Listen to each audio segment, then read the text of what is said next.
সন্তুর প্রথমে মনে হলো সে জলে ডুবে যাচ্ছে। খুব গভীর সমুদ্র, তার মধ্যে সে ডুবে যাচ্ছে আস্তে আস্তে। সব দিক নীল, শুধু নীল। প্রচন্ড ঢেউয়ের শব্দ। তারপরই সন্তুর মনে পড়ল, সে তো সাঁতার জানে, তাহলে শুধু শুধু ডুবে যাচ্ছে কেন? সে হাত পা ছুঁড়ে প্রাণপণে সাঁতার কাটতে শুরু করল। তার মুখ দিয়ে একটা অদ্ভুত আওয়াজ বেরোতে লাগলো। আসলে একটা গাছের সঙ্গে ধাক্কা লেগে গাড়িটা উল্টে যাওয়ার সময় অন্তু অজ্ঞান হয়ে গিয়েছিল। গাড়িটা খাদের দিকে গড়িয়ে পড়ার সময় কাকাবাবু চিৎকার করে সবাইকে দরজা খুলে লাফিয়ে পড়তে বলেছিলেন। তখন লাফাতে গিয়ে কোনো একটা কঠিন জিনিসে তার মাথা ঠুকে গিয়েছিল। জ্ঞান ফেরার পর সন্তু আস্তে আস্তে চোখ মেলে দেখতে পেল মিশমিশে কালো অন্ধকার রাত। কোথায় নীল জলের সমুদ্র? তার মাথায় অসম্ভব ব্যথা, কানের মধ্যে যেন ব্যথার কামান গর্জন হচ্ছে। একটু পরে সে উঠে বসেও ঝিম মেরে রইল। মাথার ব্যথাটার জন্য সে অন্য কিছু চিন্তা করতে পারছে না। মাথায় হাত বুলিয়ে দেখার চেষ্টা করল রক্ত পড়ছে কিনা, কিন্তু রক্ত টের পেল না। হঠাৎ তার মনে পড়ে গেল অ্যাক্সিডেন্ট হওয়ার ঠিক আগের মুহূর্তে তারা দুটো ভাল্লুক দেখেছিল। সেই ভাল্লুক দুটো কোথায়? এবারে সে ব্যথা ভুলে গিয়ে ছটফটিয়ে এদিক ওদিক তাকালো। অন্ধকারে কিছুই দেখা যাচ্ছে না। জায়গাটা বেশ ঢালু মতন। মাটিতে হাত চাপড়ে চাপড়ে হামাগুড়ি দিয়ে এগোতে গিয়ে কার গায়ে যেন হাত লাগলো। চমকে গিয়ে সে চেঁচিয়ে উঠল, কে?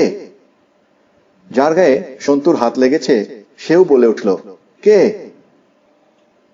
গলা শুনে চিনতে পারা গেল জোজোকে। সন্তু তার হাত চেপে ধরে জিজ্ঞেস করল, এই জোজো, কি হলো রে? গাড়িটা কোথায় গেল? কাকাবাবু?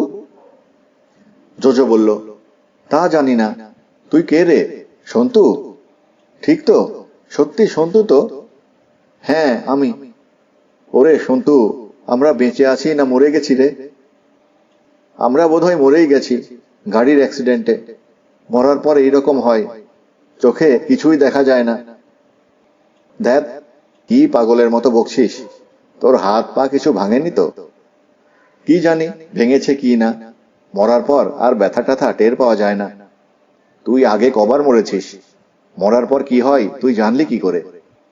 গাড়িটা তাহলে নেই কেন? আমরা অন্য জায়গায় চলে এলাম কিভাবে? গাড়িটা বোধহয় আরো অনেকটা গড়িয়ে নেমে গেছে। আমার হাত ধর, চল আস্তে আস্তে এগোই। কাকাবাবুকে খুঁজতে হবে। বেশি শব্দ টব্দ করিস না, ভাল্লুক দুটো তো কাছাকাছি থাকতে পারে। ভাল্লুক? জোজো এমন ভাবে জড়িয়ে ধরল সন্তুকে যে সে তাল সামলাতে পারল না। দুজনে মিলে গড়িয়ে নেমে গেল খানিকটা।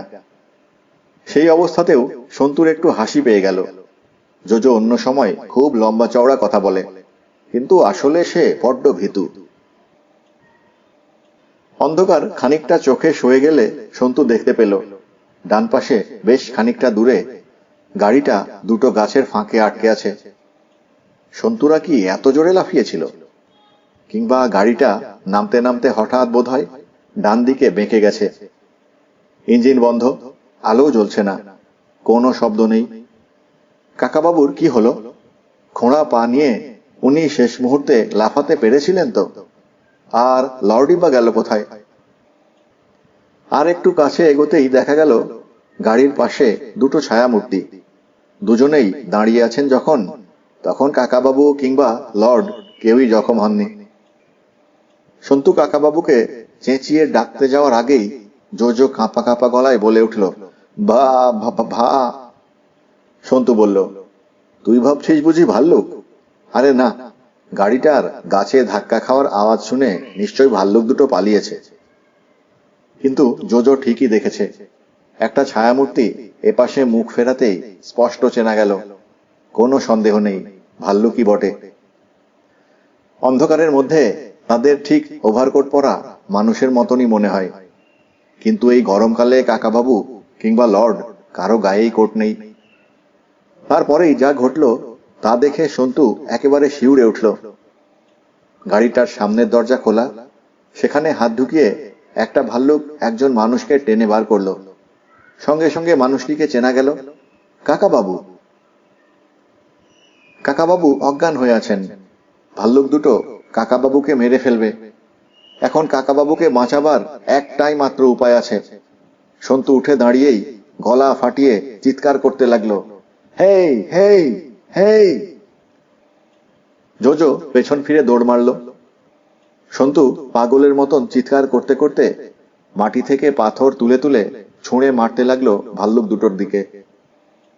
দূর থেকে জোজো বলল, সন্তু গাছে উঠে পড়, গাছে উঠে পড়। সন্তুর চিৎকারেই কাজ হলো। বোঝা গেল যে ভাল্লুকরা মানুষের চেঁচামেচি একেবারেই পছন্দ করে না। কাকাবাবুকে মাটিতে ফেলে দিয়ে তারা গুটগুট করে উল্টো দিকে দৌড়তে শুরু করলো। সঙ্গে সঙ্গে শোনা গেল একটা গুলির আওয়াজ। সন্তু দেখতে পেল মাটিতে পড়ার পরই কাকাবাবু সঙ্গে সঙ্গে উঠে বসেছেন, তাঁরই হাতে রিভলভার। সন্তু এবারে ছুটে এলো গাড়ির কাছে। কাকাবাবু বললেন, সন্তু, গাড়ি থেকে আমার ক্রাশ দুটো বার করতো। উহ, বাপ রে বাপ, কি ঝঞ্ঝাট, কি ঝঞ্ঝাট। কোথা থেকে দুটো ভাল্লুক এসে জুটে সব গন্ডগোল করে দিল। জোজো কোথায়? সন্তু ক্রাচ দুটো বের করতে করতে বলল, জোজো আছে। কাকাবাবু, তোমার কি হয়েছিল? তুমি গাড়ি থেকে লাফাওনি? কাকাবাবু গাড়িটা ধরে উঠে দাঁড়িয়ে বললেন, লাফাতে যাচ্ছিলাম, ঠিক সেই মুহূর্তে ওই লর্ড নামের ছোকরাটা আমার জামার কলার ধরে একটা হ্যাঁচকা টান দিল। তাতে আমাকে শুয়ে পড়তে হলো। তার মধ্যে সে লাফিয়ে পালালো। আমি আর পালালাম না। গাড়িটা গাছের সঙ্গে ধাক্কা খেতেই অজ্ঞান হয়ে গেলাম। একটা ভাল্লুক তোমাকে ধরেছিল? হ্যাঁ রে, তখনও আমি অজ্ঞান ছিলাম। ভাল্লুকটা আমায় তুলতেই জ্ঞান ফিরে এলো। প্রথমে তো বুঝতেই পারিনি ভাল্লুক, ভেবেছিলাম কোনো মানুষই বুঝি। তারপর বুঝতে পেরে কিছু করতে পারছিলাম না। কোটের পকেট থেকে রিভলভারটা বার করার উপায় নেই। এমন ভাবে ধরেছে, উফ, কি নখের ধার। আমার উরুতে আর পাঁজরায় নখ বসে গেছে। তুই না চেঁচালে বোধহয় আমাকে চেপটে পিষে মেরে ফেলতো। যেদিকে ভাল্লুক দুটো গেছে সেদিকে তাকিয়ে কাকাবাবু আবার বললেন, গুলির শব্দ শুনেছে, আর বোধহয় এদিকে ফিরে আসবে না। কাকাবাবু, লর্ড কোথায় গেল? যদি আহত না হয়ে থাকে তাহলে নিশ্চয়ই দৌড়ে পালিয়েছে। দেখ তো, গাড়ির মধ্যে একটা টর্চ ছিল না? সন্তু গাড়ির মধ্যে টর্চ খুঁজতে লাগলো। কাকাবাবু প্যান্টের পকেট চাপড়ে বললেন, ও, আমার কাছেই তো লর্ডের টর্চটা রেখেছিলাম। এটা আবার ভেঙে গুড়িয়ে গেল কি না কে জানে। পকেট থেকে টর্চটা বের করে কাকাবাবু সুইচ টিপলেন। সেটা জ্বলল। সন্তু জোরে ডাকলো, জোজো, এই জোজো, এদিকে আয়, ভয় নেই। একটু দূরে একটা গাছের ওপর থেকে চি চি গলায় শোনা গেল, আমি নামতে পারছি না। টর্চের আলো ফেলে দেখা গেল একটা শাল গাছের উপরে পাতলা ডালে গুটিসুটি মেরে বসে আছে জোজো।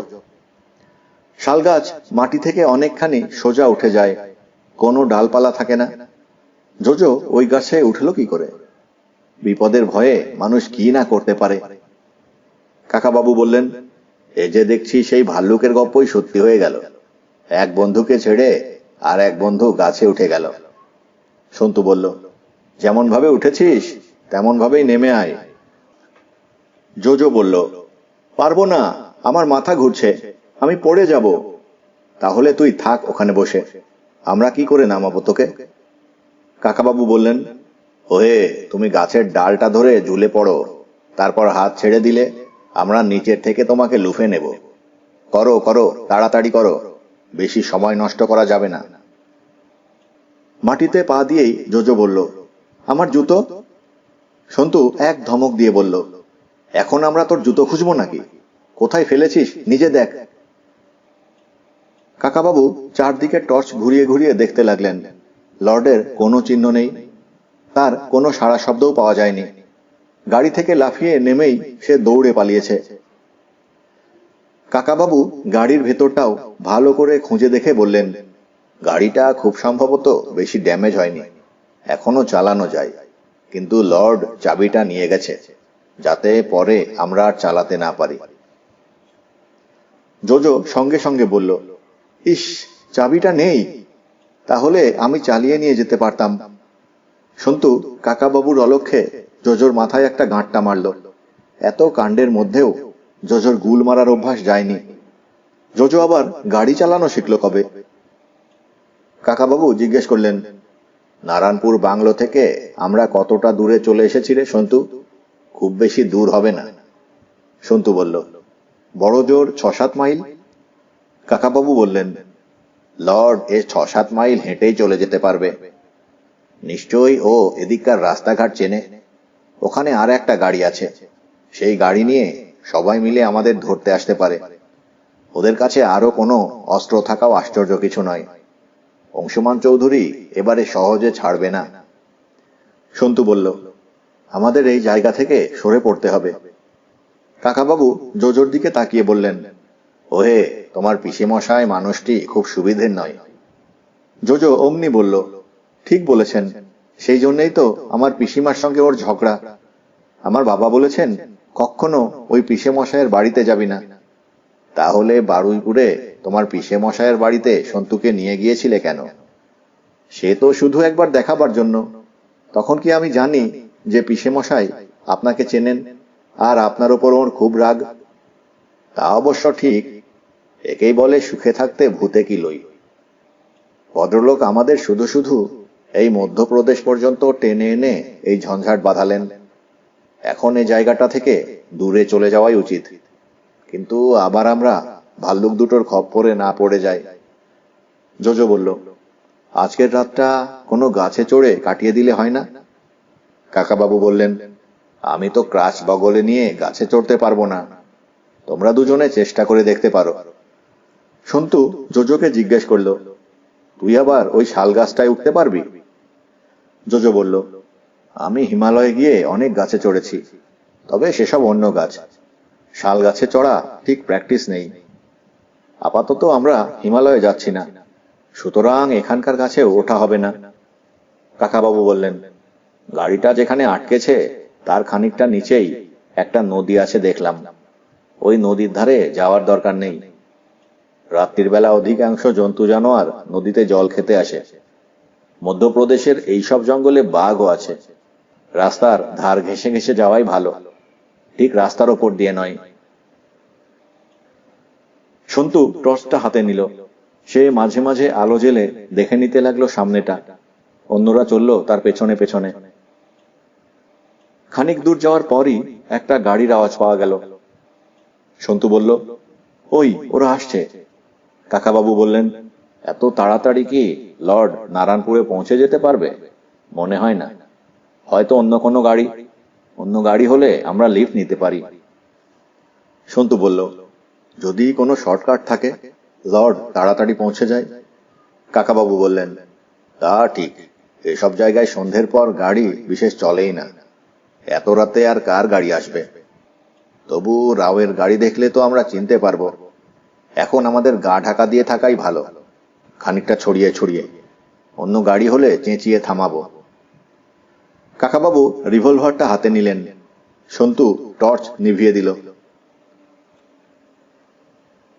গাড়িটা একটু আগেই থেমে গেল। প্রথম 2-1 মিনিট গাড়ি থেকে কেউ নামলো না।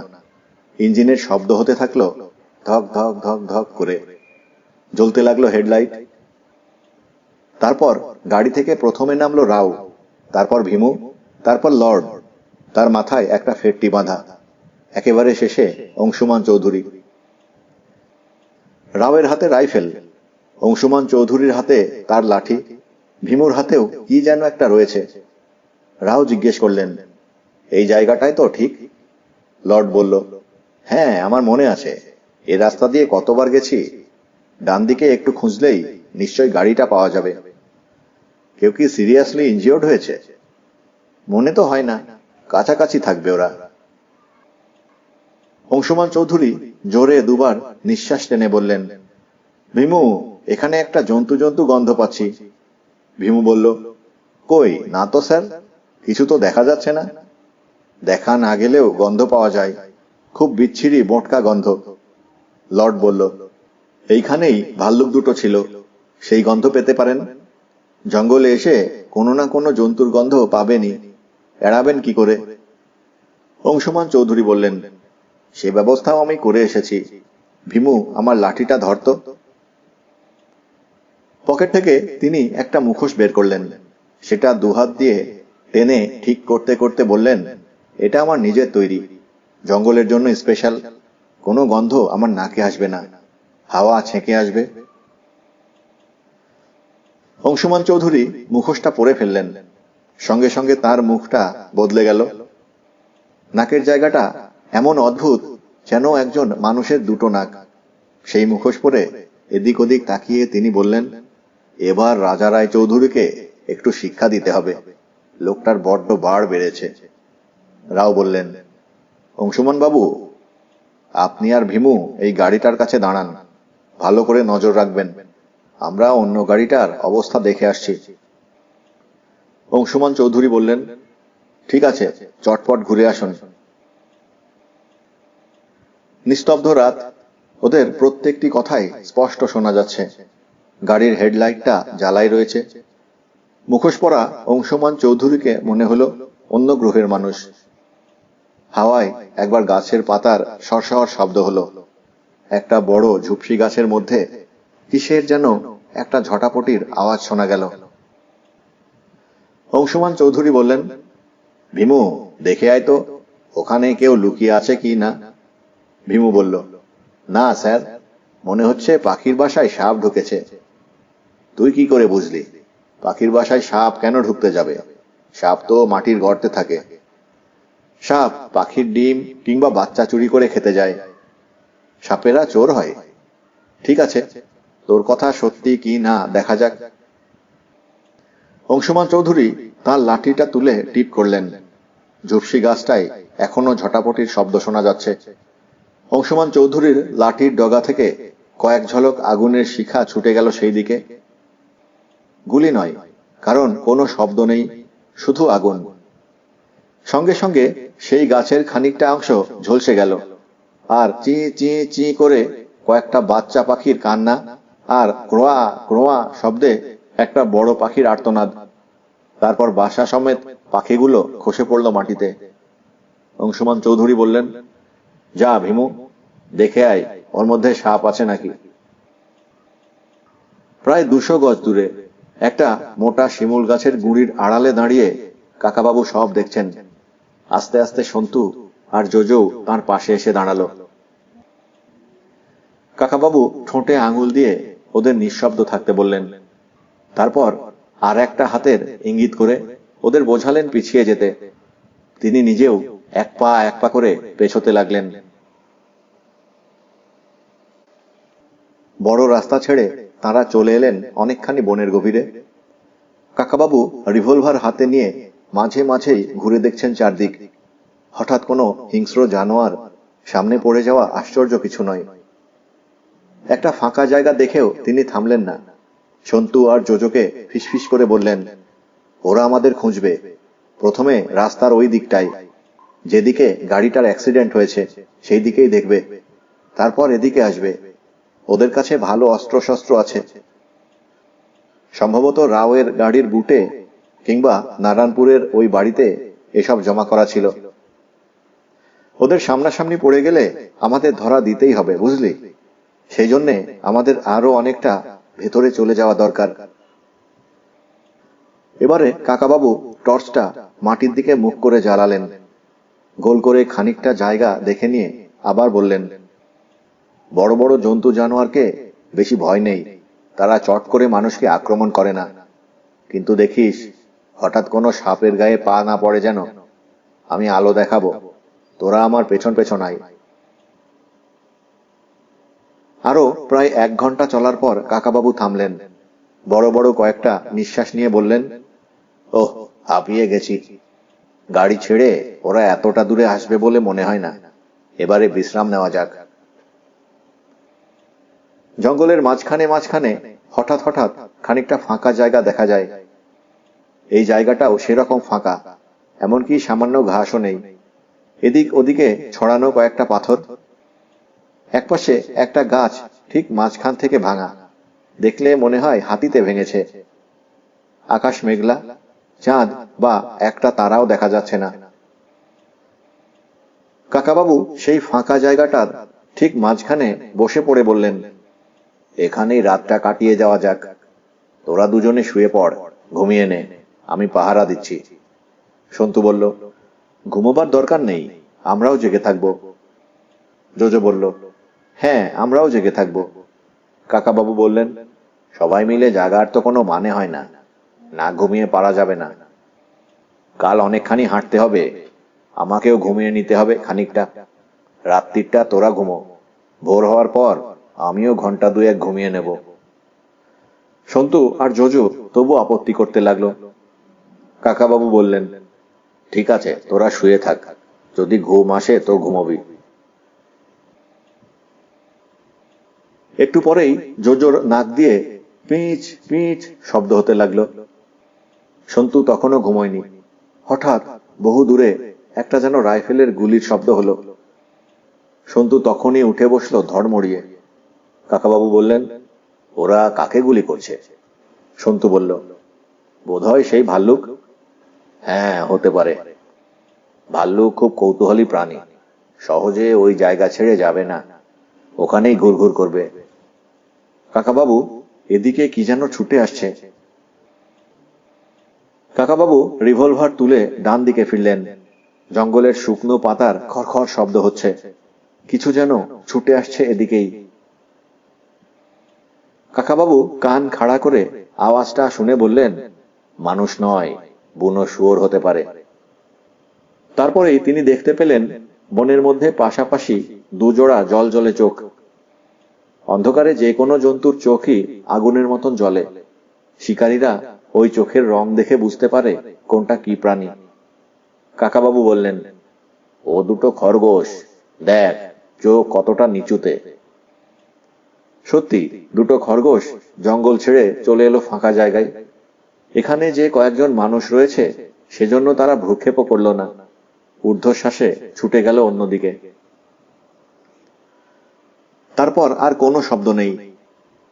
আরো কিছুক্ষণ বসে থাকার পর সন্তু শুয়ে পড়ল। সঙ্গে সঙ্গে ঘুম এসে গেল তার চোখে। একসময় একটা চিৎকার শুনে ঘুম ভেঙে গেল সন্তুর। চোখ মেলেই দেখল ভোরের আলো ফুটে গেছে, পাখি ডাকছে, আর পাগলের মতো জোজো চিৎকার করছে, মরে গেলাম, মরে গেলাম। ঘুমের ঘোরে জোজো গড়িয়ে গিয়েছিল খানিকটা দূরে। কাকাবাবু আর সন্তু সেখানে এসে দেখল কাটা পাঁঠার মতো ছটফট করছে জোজো। দুহাতে মাটি চাপড়াতে চাপড়াতে বলছে, বাঁচাও, বাঁচাও, মরে যাচ্ছি, মরে গেলাম। সন্তু ভাবছে জোজো ঘুমের ঘোরে দুঃস্বপ্ন দেখছে। কাকাবাবু দুহাতে জোজোকে মাটি থেকে তুলে নিয়ে খানিকটা সরে এসে আবার মাটিতে নামিয়ে দিয়ে বললেন, ইস, এই যে সাংঘাতিক ব্যাপার। জোজো, চোখ বুজে থাকো, চোখ খুলো না, ভয় নেই। সন্তু এবারে দেখতে পেল জোজোর সারা গায়ে অসংখ্য লাল পিঁপড়ে। তার মুখখানা এত পিঁপড়েতে ছেয়ে গেছে যে চেনাই যাচ্ছে না, যেন কোটি কোটি পিঁপড়ে এসে আক্রমণ করেছে জোজোকে। কাকাবাবু জোজোর জামার বোতাম খুলতে খুলতে বললেন, সন্তু, তুই ওর মুখ থেকে পিঁপড়ে ছাড়া, মাটি থেকে ধুলো নিয়ে ঘষে দে, চোখ দুটো সাবধান। জামা প্যান্টের মধ্যে দিয়েও পিঁপড়ে ঢুকে গেছে, তাই কাকাবাবু চটপট ওর সব পোশাক খুলে দিলেন। যন্ত্রণায় জোজো মাটিতে গড়াগড়ি খেতে লাগলো, তাকে ধরে রাখা যাচ্ছে না। সন্তু আর কাকাবাবু তাকে জোর করে সেখান থেকে তুলে আবার আর একটা জায়গায় শোয়ালেন। সেখানে কয়েকটা ইউক্যালিপটাস গাছের পাতা ঝরে পড়ে আছে। সেই শুকনো পাতা ঘষা হতে লাগলো তার গায়ে। একসময় সব পিঁপড়ে ছাড়ানো হলো বটে, কিন্তু ততক্ষণে জোজোর সারা শরীর ফুলে গেছে, মুখখানা পাকা বাতাবি লেবুর মতন, চেঁচিয়ে গলা ভেঙে গেছে তার। সে ফ্যাস ফ্যাস করে নির্জীবভাবে বলতে লাগলো, জল, জল।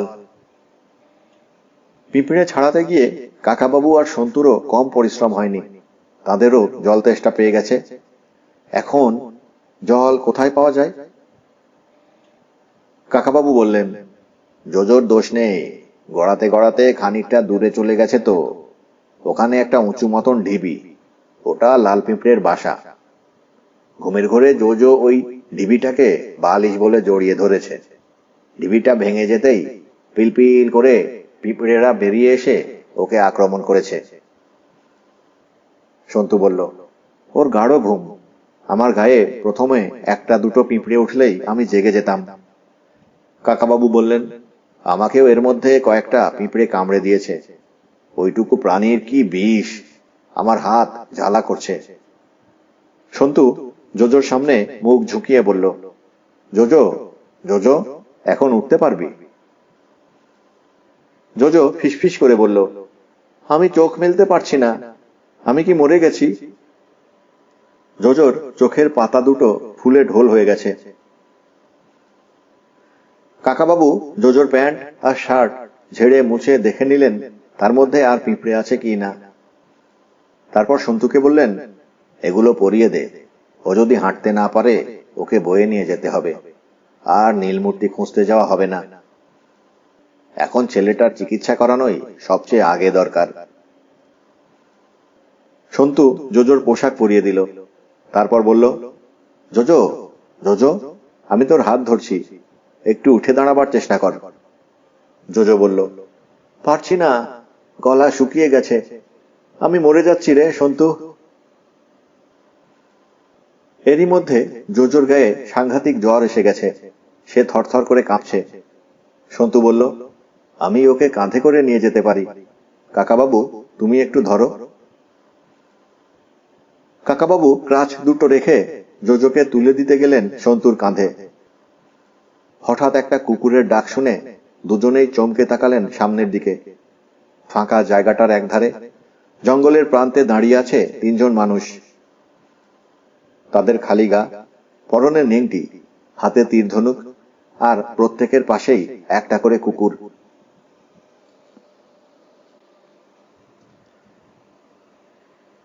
গাড়ি থেকে স্যান্ডউইচের প্যাকেট আর চা ভর্তি ফ্লাস্ক নিয়ে এলো ভীমু।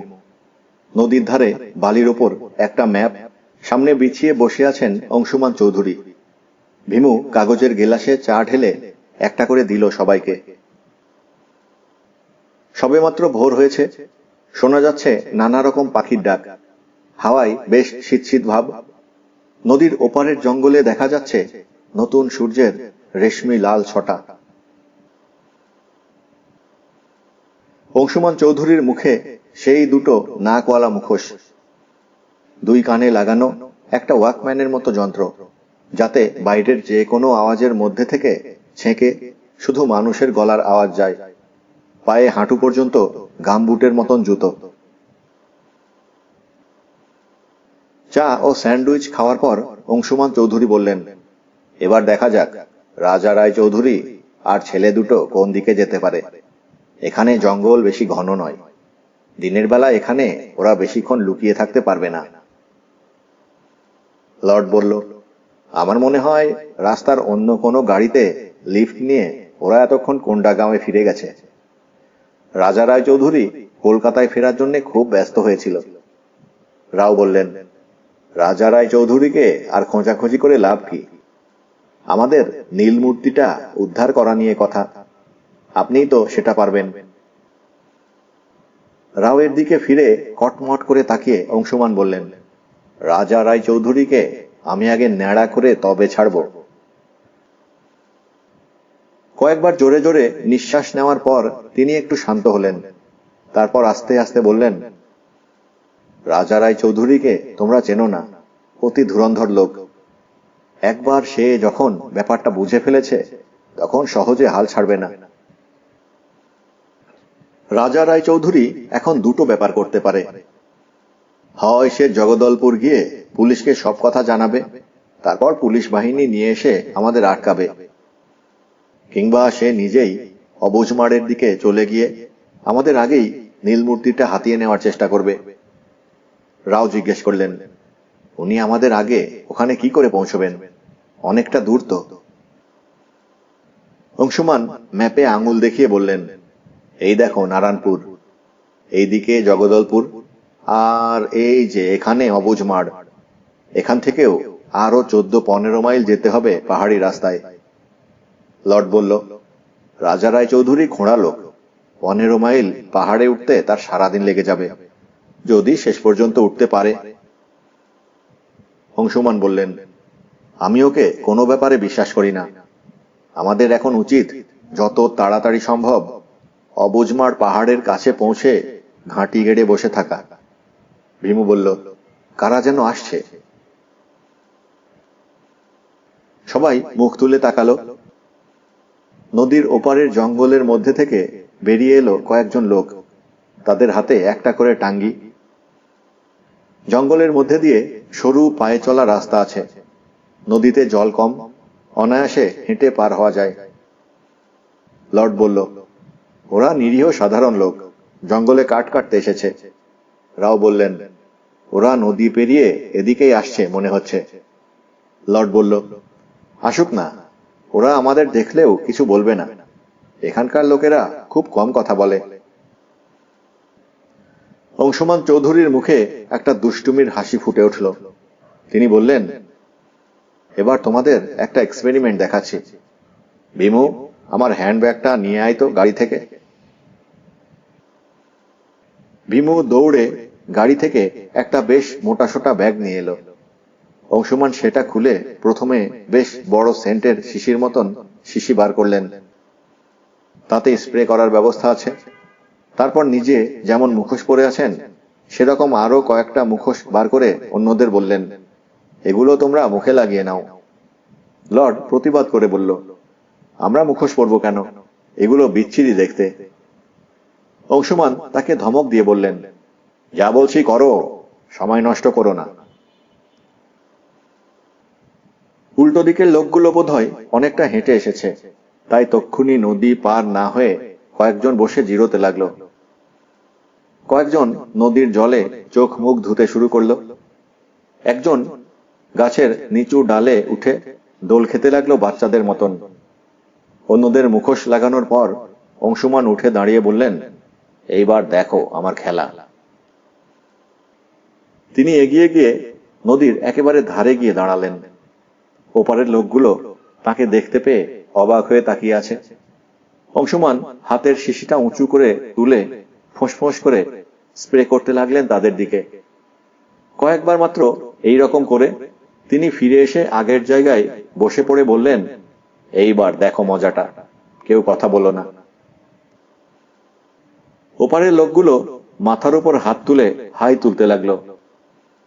যারা নদীর জলে নেমেছিল তারা ওপারে উঠে গিয়ে বসে পড়ল। দুজন শুয়ে পড়ল, অন্যরাও শুয়ে পড়ল একে একে। যে লোকটা গাছের ডালে দোল খাচ্ছিল সে ধপাস করে পড়ে গেল মাটিতে। সামান্য উঁচু থেকে পড়েছে, তার তেমন লাগার কথা নয়, কিন্তু সে আর উঠে দাঁড়ালো না। যেমন ভাবে পড়েছিল সেই রকম ভাবেই স্থির হয়ে রইল। শিউরে উঠে রাও বললেন, ওরা মরে গেল নাকি? অংশুমান কোনো উত্তর না দিয়ে মুচকি মুচকি হেসে মাথা নাড়তে লাগলেন। রাও আবার উত্তেজিত ভাবে বললেন, আপনি ওদের মেরে ফেললেন? ওরা তো অতি নিরীহ সাধারণ মানুষ। অংশুমান বললেন, তোমার কি মাথা খারাপ? আমি কি খুনি? অতগুলো লোককে এমনি এমনি মেরে ফেলবো কেন? ওদের ঘুম পাড়িয়ে দিলাম। রাও তবু অবিশ্বাসের সঙ্গে বললেন, আপনি এত দূর থেকে কি একটা স্প্রে করলেন আর অমনি লোকগুলো সঙ্গে সঙ্গে ঘুমিয়ে পড়ল? এরকম কোনো ওষুধ আছে নাকি? অসম্ভব। মিস্টার রাও, বিজ্ঞানের কাছে অসম্ভব বলে কিছু নেই, এটা আমার নিজের আবিষ্কার। এই ওষুধ স্প্রে করে আমি একটা গোটা গ্রামের লোককে ঘুম পাড়িয়ে দিতে পারি। মাফ করবেন মিস্টার চৌধুরী, আমার এখনো বিশ্বাস হচ্ছে না। আপনাকে আমি আগেই বলেছি আমরা কোনো খুন জখমের মধ্যে যেতে চাই না। তোমার যদি বিশ্বাস না হয় তুমি নদীর ওপারে গিয়ে ওদের দেখে এসো। লর্ড আমার সঙ্গে যাবে, একবার দেখে আসতে চাই। ওরা দুজনে পা থেকে জুতো খুলে নদীতে নামল। নদীর মাঝখানেও হাঁটুর বেশি জল নয়, তবে স্রোতের বেশ শব্দ আছে। রাও ওদিকের মানুষগুলোর নাকের কাছে হাত দিয়ে গিয়ে দেখল ওদের নিঃশ্বাস পড়ছে স্বাভাবিকভাবে। হাতের নাড়ি টিপে দেখল তাও স্বাভাবিক। সবাই সত্যি ঘুমন্ত। যে লোকটা গাছ থেকে পড়ে গিয়েছিল সে নাক ডাকছে। রাও অস্ফুটভাবে বললেন, আশ্চর্য, আশ্চর্য। লর্ড বলল, ওই অংশুমান চৌধুরী মোটেই সাধারণ নয়। ওর দিকে তাকালে আমারই মাঝে মাঝে ভয় করে। রাও বললেন, দেখো দেখো, দুটো পাখি পড়ে আছে। এ দুটো কি ঘুমিয়ে আছে না মরে গেছে? লর্ড বলল, পাখি দুটোকে তুলে নি, পরে মাংস রেঁধে খাওয়া যাবে। রাও বললেন, না না থাক, শুধু শুধু পাখি মারা আমি পছন্দ করি না। ওরা আবার ফিরে এলো নদীর এপারে। অংশুমান চৌধুরী বললেন, দেখলে তো, ওরা এখন ঠিক 5 ঘন্টা ঘুমাবে, একেবারে গাঢ় ঘুম। যখন উঠবে তখন আবার পুরোপুরি চাঙ্গা হয়ে উঠবে, কাজে বেশি উৎসাহ পাবে। এই ঘুমের ওষুধে কোনো ক্ষতি হয় না। রাও বললেন, আপনি এই ওষুধ বাজারে বিক্রি করলে তো বড়লোক হয়ে যাবেন। এরকম ইনস্ট্যান্ট ঘুমের ওষুধের কথা আমি কখনো শুনিনি। অংশুমান চৌধুরী বললেন, আমার কোনো আবিষ্কার আমি বিক্রি করি না। আমার টাকা পয়সার কোনো অভাব তো নেই। এবারে তাহলে রওনা হওয়া যাক। লর্ড বলল, দুটো গাড়ি নিয়ে যাওয়া হবে? রাও বললেন, না, শুধু শুধু দুটো গাড়ি নিয়ে গিয়ে লাভ কি? একটা এখানে রেখে গেলেই তো হয়। অংশুমান চৌধুরী বললেন, না, এখানে ফেলে রাখা চলবে না। রাজা রায় চৌধুরী যদি গাড়িটা ব্যবহার করতে চায় সে রিস্ক আমরা নিতে পারি না। লর্ড, তুমি ওই গাড়িটা চালিয়ে নিয়ে চলো। ওটা আমরা নারায়ণপুরে রেখে যাব। তুমি আগে এগিয়ে পড়ো। আমরা রাওয়ের গাড়িতে যাচ্ছি, তোমাকে তুলে নেব। কিছু খাবার দাবার জোগাড় করে নিতে হবে। রাত্রিরেই লর্ড তার গাড়িটাকে ঠিকঠাক করে নিয়েছিল। সবাই মিলে চলে এলো সেই গাড়িটার দিকে। অংশুমান চৌধুরী চোখে একটা কালো চশমা পরে নিয়ে বললেন, কাল যে ভাল্লুকটাকে গুলি করা হয়েছিল সেটা কি মরেছে? রাও বললেন, না, আমি শুধু ওকে ভয় দেখাবার জন্য গুলি চালিয়েছিলাম। ওটা আবার কাছাকাছি ঘোরাঘুরি করছে না তো। দিনের বেলা এদিকে আসবে বলে তো মনে হয় না। রাও, তোমার গাড়িতে আমরা এদিক ওদিক আর একটু খুঁজে দেখব। যদি রাজা রায় চৌধুরী আর ছেলে দুটিকে পাওয়া যায়, 1/2 মাইলের মধ্যে ওদের দেখা গেলেই আমাকে বলবে। দুটি গাড়ি স্টার্ট দিয়ে চলে এলো বড় রাস্তায়। তারপর রাওয়ের গাড়িটা ঢুকে পড়ল রাস্তার উল্টো দিকের জঙ্গলে।